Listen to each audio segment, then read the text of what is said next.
Trying to do the book of Job in 3 weeks is impossible. And we've been going over his 3 soliloquies. And if you have your Bibles, I encourage you to turn to Job 21, because we're going to speak of a verse that we spoke of last week. And we're going to be going rather quickly towards the end. But I don't know if you've heard of this movie called October Sky. Have you heard of it? Has anybody seen it? Okay, this side of the room has seen it. It's a very good movie. I'm not one who advocates movies. A lot of times I see far too many of them than I probably should, but in there's 2 scenes, especially one towards the end. I don't want to give away, if you haven't seen it, the whole story, but it's about a young hillbilly boy, let's put it that way, and a couple of his buddies, and he gets this idea that he can get out of this coal town, and that he's born for bigger things than this. And there's this relationship he has with his father, who is the head of the mine, the coal mine. And his father just wants him to work in the mine just like he does. But he decides to build a rocket, and one of his people that he looked up to was a real life doctor. It's about a true story, but a Dr. Warner von Braun. And he gets for his birthday a picture of the doctor, and it's signed.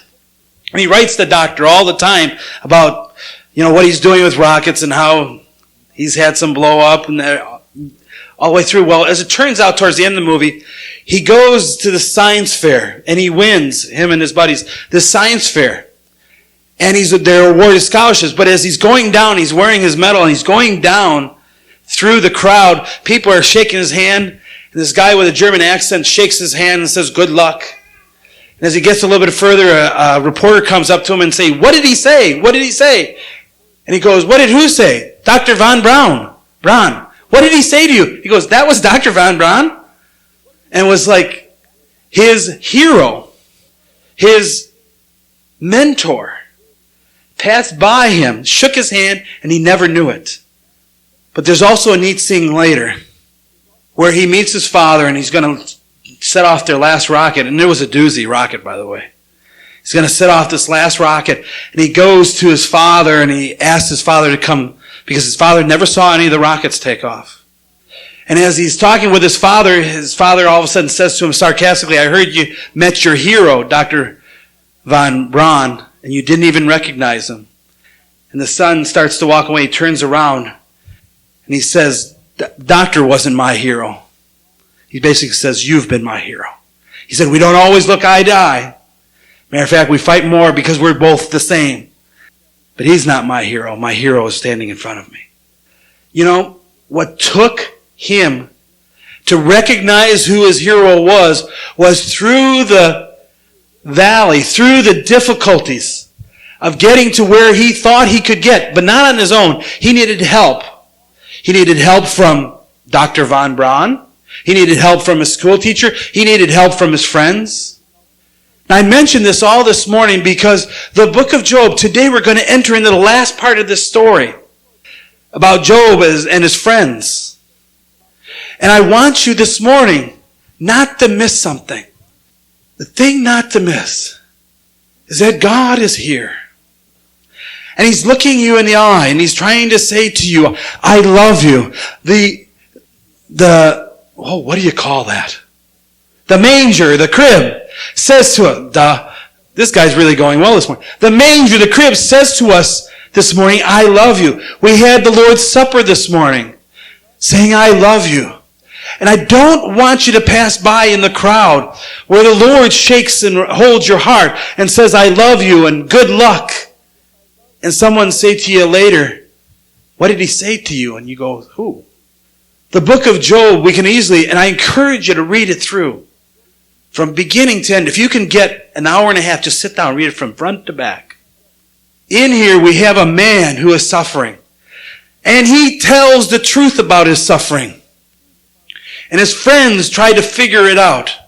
And I love what Job says in 21:4. He says, "My complaint is not directed towards man." Matter of fact, let me flip there and I can say it exactly the way it reads.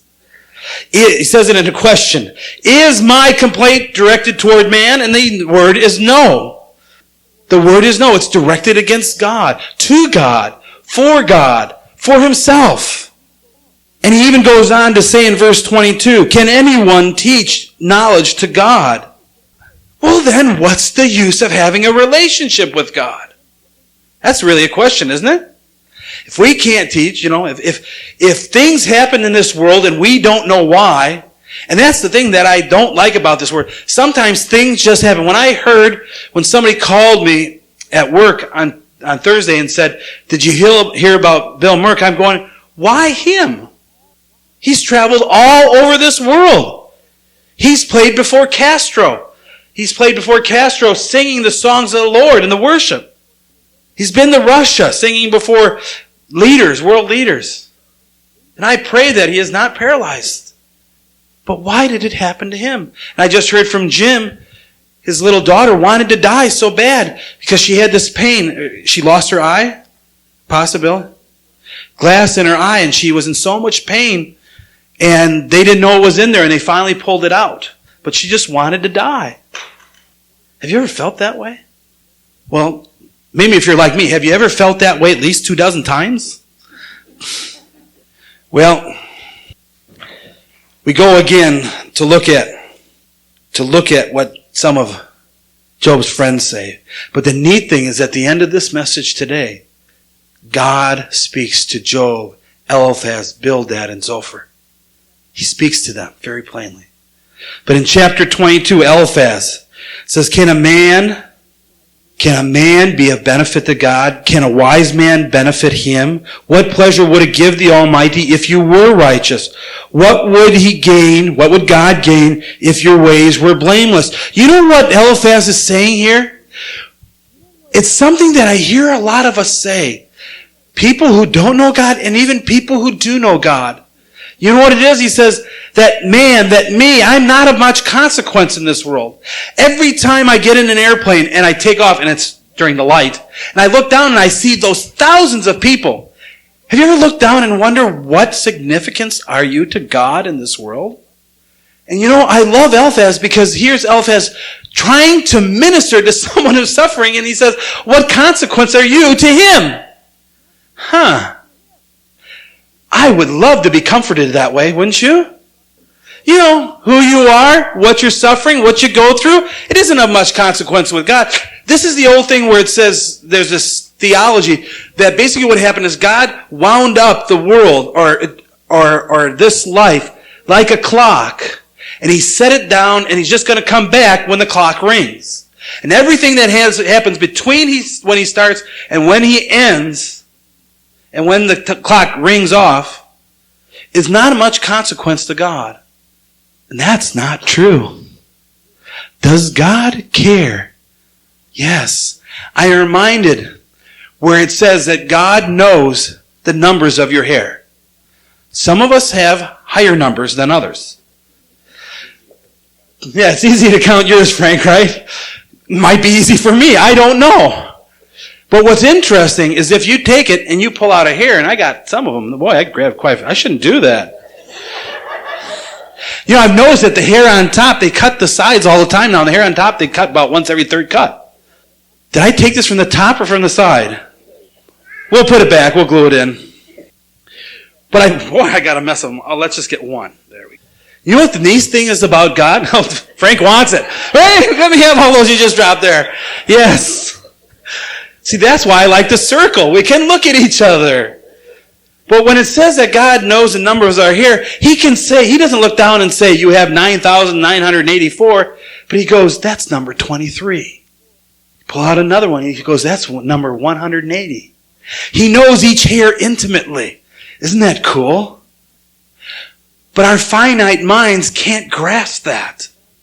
Because I have a hard enough time knowing what I'm going to do this afternoon. Knowing what I'm supposed to do. Oh, I got to make this phone call. I got to make that phone call. So I bought a Palm Pilot, and I'm getting all this down, and then I forget to take the Palm Pilot with me. It's really cool. I'm waiting for one day when they put this little computer port in the back of my mind, and I hook the Palm Pilot up to that, and it's right there. But it's not going to happen. But see, Eliphaz says, are you of any importance to God? And God says to us, not only are your hairs important to me, not only are your bodies important to me, not only your spirit, But what happens each and every day of your life matters to me. And I want you to talk to me about it. And see, the thing is, sometimes we don't want to talk to God about the little things. I remember one woman who used to say, I'm praying for a husband. She goes, I'm single and I'm not married, but I'm even praying for the type of underwear he wears. And I thought that was a little strange. But you know what? God cares about those things. But I'll tell you, if the kind of underwear he or she wears is more important than what's in the heart. And see, God is concerned about us praying about the little things. You know why? Because if we can have faith in those little things, if we can have faith in the hair that is on our heads, if we can have faith in the fact that God dresses the lilies of the field, and how much more, as Jesus would say, does he care about us? Paul says. When you think about that, when you pray and talk to God about the little things, probably like you were talking this morning, Eric, before you got here, I want to light that candle, and I pray the candle doesn't fall over and catch the wreath on fire. I pray that when I go to pray for the offering, that there be words in my head. And God answers those prayers. And as he answers those little ones, then we can have the faith for the big ones. You know why? Because when we have little things, we usually share those things with others too. I'd like to go on a vacation. I'd like to do this. I'd like to do that. And why am I mentioning that? Because when the big things come, we'll talk to God, but we won't talk to the community of faith around us. I prayed recently for a doctor because I've had so much problems in finding a doctor with the great health insurance that I have. It's called fly-by-night health insurance. But anyways, and there's only one doctor, and from what I heard, he's got his little ways about him. Dr. What's that? Nijim. I mentioned it to Bob, and he's got his ways about him. I found out that he's Lebanese, and he's a hardcore Catholic. As a matter of fact, he tried to win me to Catholicism the other day, and we talked, and when he found out a bunch of things, and he says, I like men and women of God. But what I also heard is Bob, your friend had cancer, and Dr. I can't never ever pronounce his last name, treated him for free, basically, because he didn't have insurance. And when I came to this man, and I saw the way he runs his business a little bit, it's him and his wife. It's only them two. Things piled up all over the place, and I remember when I came in, I said, I'm a new patient, and he goes, I don't know where any of the paperwork is. I have to wait till she comes in. But he treated me. And then when he heard that I was a Christian, and he heard that I was buying my health insurance, ever since then he's given me nothing but samples. He keeps telling me, stop by, get more samples as you need it. And I got to be honest with you. When I was working through who was I going to go to a doctor, the last thing that came to my mind was to pray about it. But as soon as I began praying about it, I wasn't so sure I wanted to go to him. But I'll tell you what, he was the most aggressive doctor I've ever had with the lung problems that I've had. Very aggressive. And I like that. Let's not just wait to see it clear up. But let's trust God, he said. And let's do the best we can. And by the way, will you go to my church this Sunday? He said, no. He did say that. It was kind of funny. Our number one complaint with God is am I important? And you know what the answer is? And I don't care what anybody else says. The answer is yes. In 1 Thessalonians, Paul writes this, finally, brothers, we instructed you how to live in order to please God, as in fact you are doing. Then he goes, now we ask you and urge you in the Lord Jesus to do this more and more. Now see, we can live to please God, but if we don't do it in the Lord Jesus, through the power of Jesus, through not our effort, but through his effort through us, we're not going to live. I wake up each morning saying, God, today, Jesus, lead me.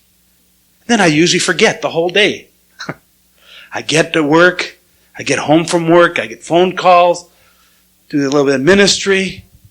But it's that prayer in the morning. It's that prayer anytime during the day when you say, Lord, you lead. And what's neat is God says, great, now go out there and get them.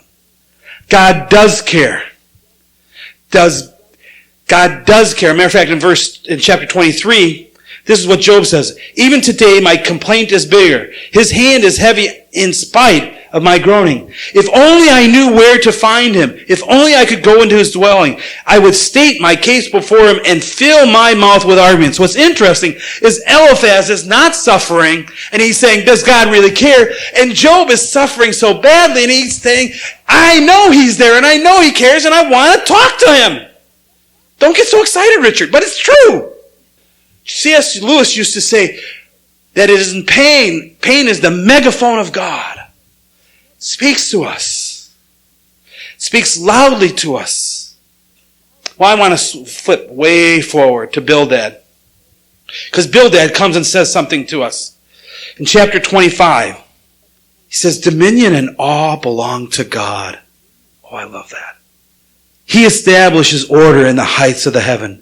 Can his forces be numbered? No, they can't be. Upon whom does his light not rest? Then he says this, how then can a man be righteous before God? How can one be born pure of woman, or born of woman be pure? If even the moon is not bright, and the stars are not pure in his eyes, how much less man who is but a maggot? And every woman says amen. No. How much less man and women are like maggots. A son of man who is only a worm. Boy, I love this theology. Isn't this a great theology? Oh, what a worm and you're a maggot. Everything they said in the service was true, you know. I wasn't in the service, but I had friends and they say in boot camp, you know, you're nothing but a bunch of maggots. Okay. And unfortunately, what Bildad is saying, and we've heard this before in the last couple weeks, can anyone that suffers be righteous? In a couple of weeks, we're going to celebrate the child who is a light, who was born to die. And you know what's neat about that? He didn't have to die. You and I have no choice in dying.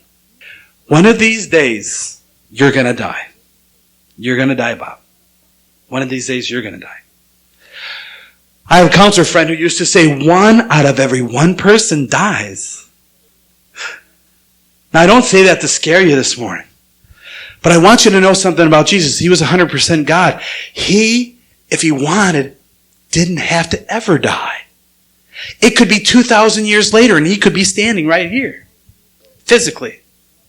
But he chose to set his life aside for you and for me. Because not one of us, Bildad is right, not one of us can be righteous before God. What I love about the book of Job, it speaks legions to the future. It speaks to us. And Job's response, listen to this in chapter 26, verse 6. This is a little depressing, then we're going to move on forward to the end, and we're going to wrap this all up, and we're going to know what God really cares about as we walk this earth. He says in verse 6, death is naked before God. Destruction lies uncovered. He spreads out the northern skies over empty space. He suspends the earth over nothing. He wraps up the waters in the clouds, yet the clouds do not burst under their weight. He covers the face of the full moon, spreading his clouds over it. He marks out the horizon on the face of the waters for a boundary between light and darkness. He's talking about God here. The pillars of heavens quake, aghast that is a rebuke. By his power he churned up the sea. By his wisdom he cut Rahab to pieces. By his breath the skies became fair. His hands pierced the gliding serpent. And then he says, and these are but the outer fringe of his works. How faint the whisper we hear of him. Who then can understand the thunder of his power? Job has it right, and he's suffering. Who can understand? And I'll tell you who. You can. You can. We can. Now I'm flipping right to the end. Because there's so many things we can see here. See, Job responds about the power that God has and how unsearchable God is. But he also speaks in chapter 27, in verse 11. Now this is Job who's suffering. He says this, I will teach you about the power of God. The ways of the Almighty I will not conceal. You have all seen this yourselves. Job is saying through his life that the power of God will be revealed. I'm going to skip over There's a guy who comes along, he's very young, his name is Elihu. I'm going to skip over most of what Elihu says, but I'll tell you what he does say. In chapter 32, it says, so these three men, Eliphaz, Bildad, and Zophar, stopped answering Job because he was righteous in his own eyes. This is the editor speaking. But Elihu, son of Barachel, the Buzite, oh my goodness, of the family of Ram, became very angry with Job for justifying himself rather than God. And verse 3, I love this verse. He was also angry with the three friends because they had found no way to refute Job and yet had condemned him. You know what we have to stop doing? As we are in ministry to one with another as faithful believers, as we are in ministry with people who don't know Christ, our goal isn't to rebuke them. Our goal isn't to pull out what's bad in them. Our goal isn't to drag out and say, see how righteous or unrighteous you are. Why do we do this? Does anybody have an answer? You can answer right now. I'm going to allow you to answer. Why do we do this? I think it's because one reason we like to think we're a little bit better than other people. We like to think that we aren't as bad as we really are. And I had a counselor who used to say to me, Richard, you've heard him say this, Richard, you're really worse than you think you are. That's what he used to say to me all the time. Boy, that sounds depressing, doesn't it? He used to say to me, you're really worse than you think you are. But then he always added one thing on the end. He'd say, you're really worse than you think you are. But you're oh so loved, oh so valuable to God. You see, what it is that God has looked down and has chosen each one of you before the dawn of time to live with him forever. But you might think that that's all there is to it. We still must make a choice. Val and Eric and I had a conversation last Sunday about why are the Jews the chosen people? And I believe that they are. You know why the Jews are God's chosen people? Because God looked around and go, I'm choosing you. It's not because of how precious or how great they are, but he just said, I'm going to choose a people to reveal myself. And what's interesting is through Jesus Christ, he chooses people. And as we respond to him, he uses us to show who he is. And one of the hardest areas is when we're suffering. When we're suffering, and that's why I believe I was supposed to share Job during this time of the year. When we're suffering, because this time of the year, there's more, I wanted to call it enrollment, but in psychiatric hospitals, the census goes up. Enrollment. Anybody want to sign up? Better watch it. Half of you will probably run out and go, me! Depression sets in. Anybody ever get depressed this time of year? We're thrown together with family, and you remember what I used to say my family reunions were like, is we all get together, pick on one person until they have a seizure, and then we have pie. You know, and that's what Christmas was like. Cool, right? Cool. It sounds like fun. But it isn't suffering. It's in the heat of the fire that you know how strong the steel gets. Any of you know what tempering is with steel? I remember it in shop class. We'd make this chisel. Then you take this chisel and you try to hammer through a piece of steel and go, pfft. Then you'd make this chisel, and what you would do is you heat it up to a certain point. Then you take that piece of metal and you shove it in cold water. We might do it once or twice, but you heat it to a certain temperature to, I don't even remember what the temperature was. It was a color. Then you shoved it in that water, and then it became hard. And it was able to cut through metal. They call it tempering. We know this world is difficult. And I want you to speak forward plainly to God. And don't worry about what sin might be in someone's life. Don't even worry about what sin might be in your life. Just talk to God.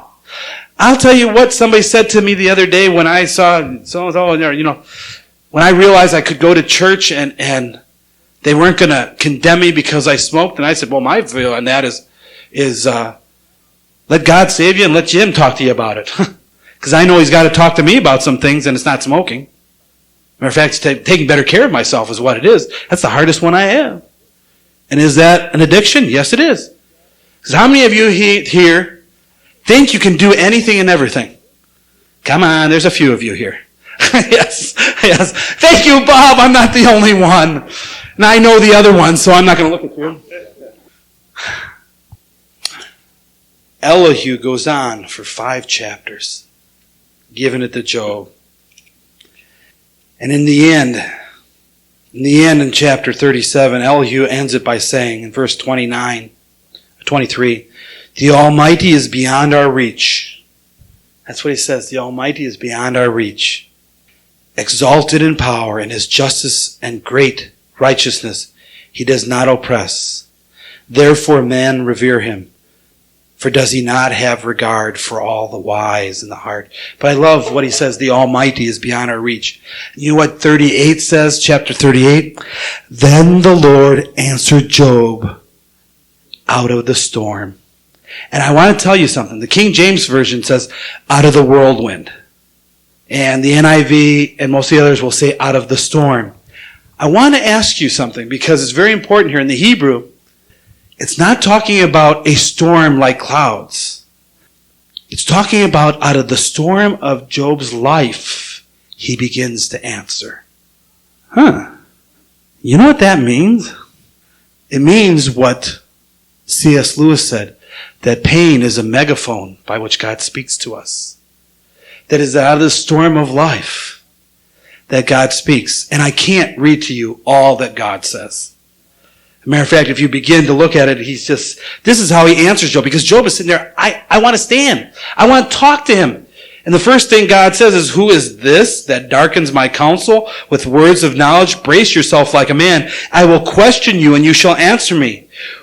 Where were you when I laid the earth's foundations? Tell me if you understand. Then he goes on and he talks. He just said, where were you when I fixed the limits for the universe? Who shut up, in the verse 8, who shut up the sea behind doors when it burst forth from the womb? Does rain have a father? He talks about all these things. He goes on. God goes on for like 3 chapters mentioning, were you there? How great are you? And I would love to read it all to you, but I'm so much out of time here. Do you give the horse his strength or clothe his neck with a flowing mane? No, we don't. And he goes on and he says, God talks to him about arrows do not make him flee, talking about God. Sling stones are like chaff to him. A club sings to him like a piece of straw. He laughs at the rattling of the lance.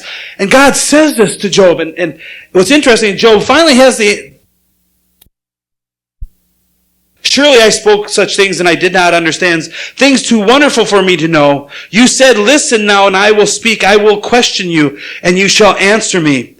And Job goes on to say, my ears had heard of you, but now my eyes have seen you. Therefore I will despise myself and repent in dust and ashes. What he's basically saying, I guess I don't have much to say. I guess I really don't have much to say.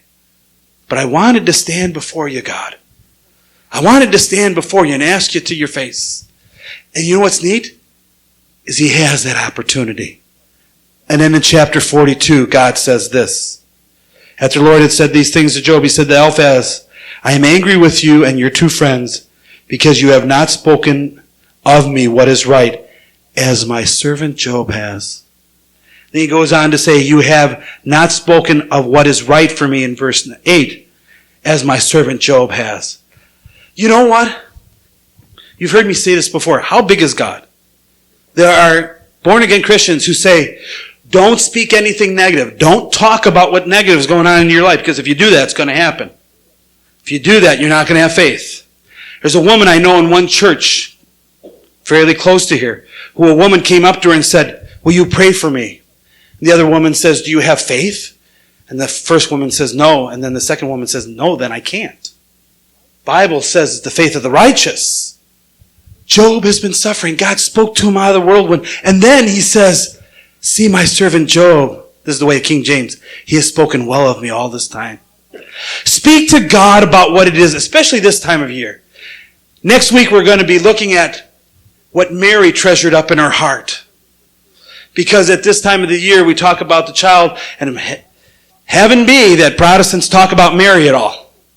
But Mary shows us one thing, that she treasured up in her heart what she saw and believed God. The whole story of Job is talking about, I said this last week, that God can be trusted. Job isn't being tested here, God is. And Job passed the test because though he said, I want to talk to you face to face, I cursed the day I was born, whatever he said, God still says, he has spoken well of me. And I'm not saying don't try to figure out why. That's okay to try to figure out why. But always remember who. This manger symbolizes light. And I want to say one thing to you in closing. Hold on to him with all your heart and all your soul and all your mind. Don't worry about earning your place with God. Just worry about holding on to him.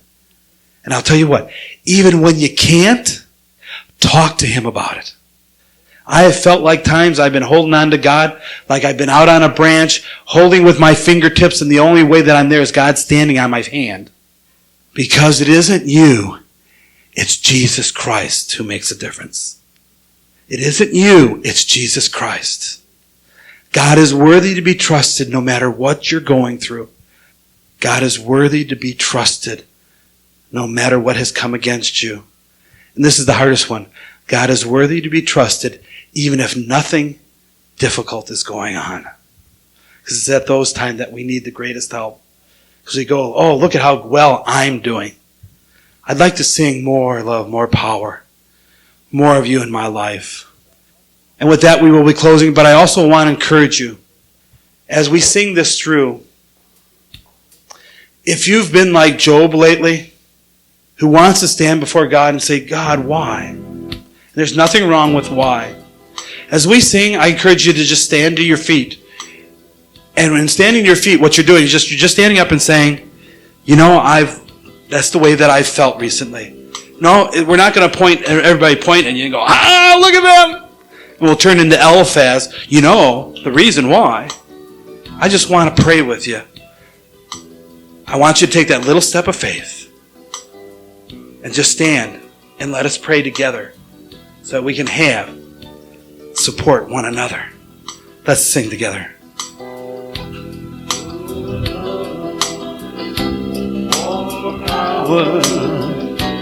More of you.